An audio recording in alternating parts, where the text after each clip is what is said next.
जिंदगी की तवील मुसाफत में मैंने बेशुमार रास्ते तय किए,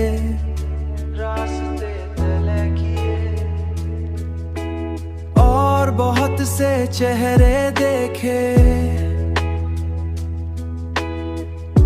मगर दिल को वो सुकून कहीं ना मिला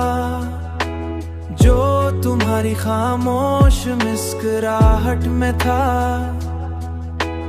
जो तुम्हारी खामोश मुस्कुराहट में था।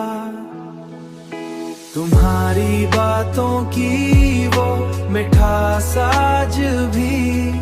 मेरे दिल के गोशों में गूंजती है,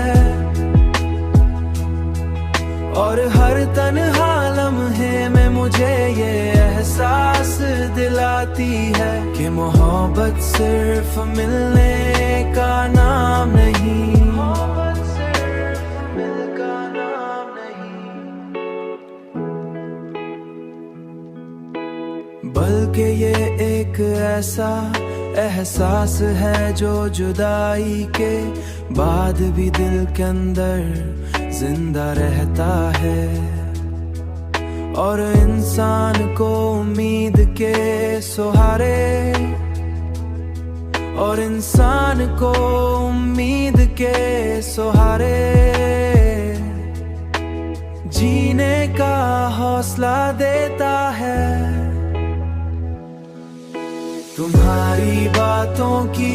वो मिठास आज भी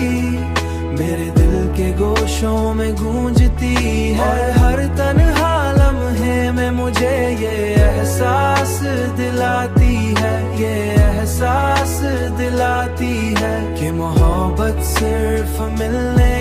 का नाम नहीं। जैसे अंधेरी रात के बाद सुबह की पहली रोशनी, पहली रोशनी।